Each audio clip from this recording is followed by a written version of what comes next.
Hello friends, मेरा नाम है विनोद। कैसे हैं आप सब? प्रोफेशनल ट्रेडिंग चैनल पे स्वागत है आप सबका। और आज बात करने आया हूँ रिस्क मैनेजमेंट टॉपिक पे। अभी तक प्रोफेशनल ट्रेडिंग का कोर्स हमने जो डाला है उसमें एंट्री एग्जिट स्ट्रेटजी हमने वीडियो डाली है लास्ट में, लेकिन रिस्क मैनेजमेंट पे बात नहीं हुई है। तो इसीलिए आज मैंने सोचा मैं इस पे बात करना बहुत ज़रूरी है। ये बहुत ही इम्पोर्टेंट टॉपिक है इसका, पूरे कोर्स का। क्योंकि अगर आप कितने भी अच्छे ट्रेडर अगर बन जाते हो, लेकिन रिस्क मैनेजमेंट अगर नहीं है, आप फॉलो नहीं कर रहे हो रिस्क मैनेजमेंट सिस्टम को, तो वहाँ पे ज़ीरो हो जाओगे। कोई फ़ायदा नहीं है इतनी अच्छी ट्रेडिंग करने का, सीखने का, अगर रिस्क मैनेज नहीं कर पाओगे तो। ठीक है, तो इसी बारे में बात करेंगे।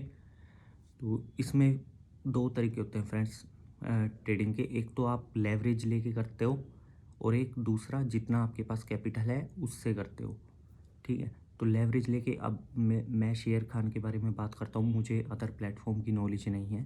ठीक है, तो शेर खान पे जैसे क्या होता है, वहाँ पे जिसका डीमैट अकाउंट शेर खान प्लेटफॉर्म पे है, ब्रोकर पे, उस पे आपको अगर 1,000 आप इंट्राडे कर रहे हो ना, तो वहाँ पे अगर आपका कैपिटल है मान लो 1,000 रुपये, आपने उसमें 1,000 की लिमिट आपकी है उस पर। ठीक है, आप क्या कर सकते हो, आप 50 टाइम्स तक का आप उस पर लेवरेज ले सकते हो और उससे ट्रेडिंग कर सकते हो।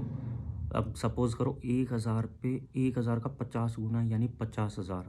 50,000 से आप ट्रेडिंग कर सकते हो उसमें। ठीक है, तो अब आप सोच के देखो, अब मान लो 1,000 पे आपने इंट्राडे में कोई भी स्टॉक आपने लिया, entry entry level, stop loss, target आपने सेट किया वहाँ पे।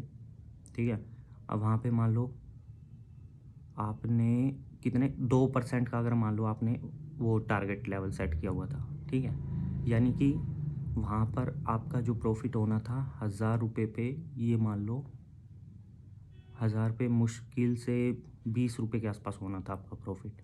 ठीक है, अब वही 20 की जगह कितना हो जाएगा, 50 टाइम्स, यानी कि 200 रुपये। ठीक है, या अगर मान लो आपने और बड़ा प्रॉफिट लिया हुआ है, तो वहाँ पे आप 1,000 का 2,000 भी बना सकते हो। ठीक है, लेकिन 50 टाइम्स एक ही स्टॉक पे आप 50 टाइम की लिमिट लगा के, मतलब कि लेवरेज लेके, लेवरेज यानी कि एक तरीके से उधार लेके, लोन लेके। ठीक है, तो आप जब, सीधी सी बात है, आप 50,000 पे अगर वो करते हो, ट्रेडिंग करते हो, तो आप 1,000 रुपये का प्रॉफिट तो निकाल ही सकते हो अगर आप बड़ा टारगेट ले रहे हो तो। ठीक है, यानी कि आप अपने 1,000 को डबल भी कर सकते हो। लेकिन दूसरी तरफ इसका रिस्क क्या है सबसे बड़ा, कि अगर आपका स्टॉप लॉस हिट हो गया तो वो आपके कैपिटल को भी ख़त्म कर सकता है जितना आपके पास था, आपको पता भी नहीं चलेगा। अब जिसके पास एक्चुअल में 50,000 है, उसका अगर 500 रुपये का या 1,000 रुपये का नुकसान हो जाता है तो कोई बड़ी बात नहीं है। लेकिन जिसके पास है ही 1,000 रुपये, बाकी उसने लेवरेज लिया हुआ है, और फिर वो वहाँ पे जब स्टॉप लॉस होगा तो नुकसान तो अपना ही होगा ना। अगर मान लो 500 रुपये आपका स्टॉप लॉस हिट हो जाता है, अगर प्रॉफिट होता तो मान लो 1,000 रुपये का होता। ठीक है, अगर लॉस हो रहा है तो 400 या 500 रुपये का हो रहा है, बाय चांस उसमें स्टॉप लॉस हिट हो गया तो आपका 500 रुपये का नुकसान हो गया, आपके पास बचे सिर्फ 500 रुपये। तो उसको तो झटका लगेगा ना, कि 1,000 रुपये मेरे पास थे और मेरे तो सीधे सीधे आधे हो गए हैं, 1,000 के 500 हो गए हैं। तो यहाँ पे गैम्बलिंग हो जाएगी फिर।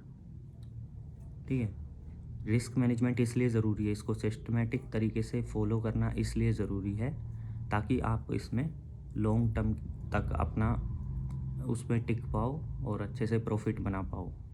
ठीक है, और लेवरेज मैं ये नहीं कह रहा कि उसका बेनिफिट नहीं लेना चाहिए, जितना आपके पास कैपिटल है सिर्फ उसी से करना चाहिए।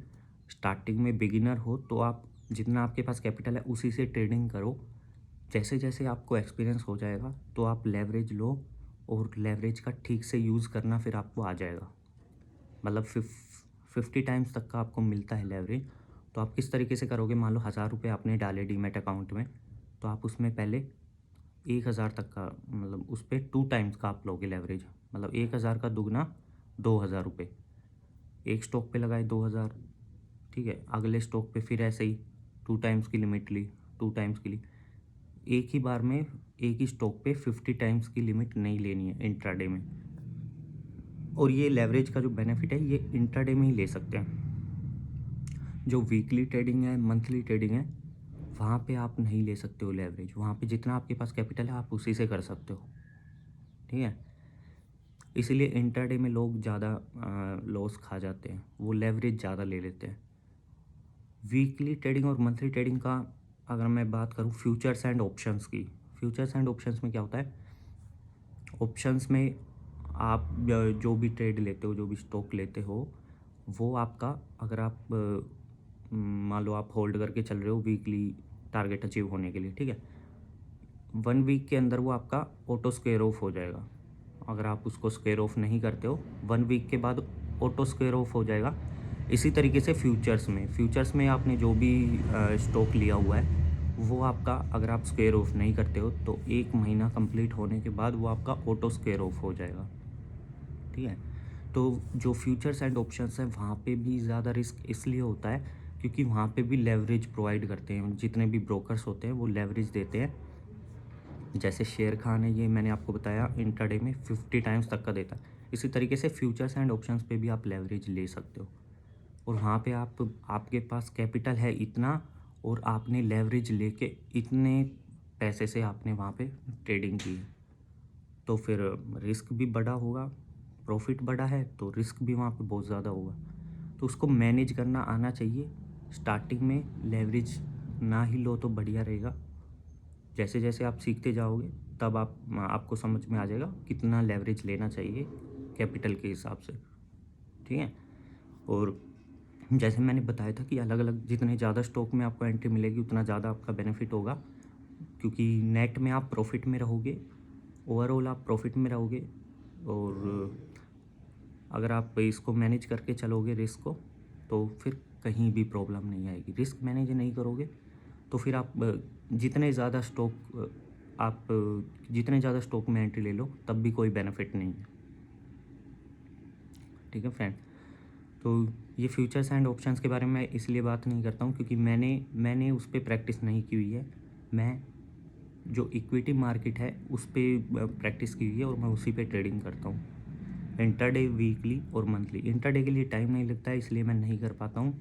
ऐसा नहीं है कि इंट्राडे मतलब मैं कर नहीं रहा हूँ, इंट्राडे भी करना चाहता हूँ मैं, उसके लिए टाइम नहीं लग पाता है। तो वीकली और मंथली ट्रेडिंग के लिए ये है कि अपना वीक में 1 या 2 दिन एनालिसिस किया और आगे तक के लिए हमें वहाँ पे पता चल जाता है कि स्टॉक में एंट्री मिलेगी। इंट्राडे में डेली बैठना पड़ेगा मार्केट में, वहाँ पे ये वीकली और मंथली ट्रेडिंग करनी है तो उसमें भी पूरे महीने के स्टॉक्स जो भी हैं उसमें सिर्फ 2 दिन में वो एनालिसिस हो जाता है सारा, ठीक है। तो जिसके पास जितना टाइम है उस हिसाब से अपना टाइम निकाल के करो, ठीक है। क्योंकि मैं साथ साथ जॉब भी कर रहा हूँ तो इसीलिए इंट्राडे के लिए टाइम नहीं मिल पाता है और मैं वीकली ट्रेडिंग और मंथली ट्रेडिंग करता हूँ। आप रिस्क को मैनेज कीजिए और कहीं भी कोई भी प्रॉब्लम आती है तो कमेंट करके बताना, मैं उस पर वीडियो ज़रूर बनाऊँगा। ओके फ्रेंड्स, मिलते हैं नेक्स्ट वीडियो में।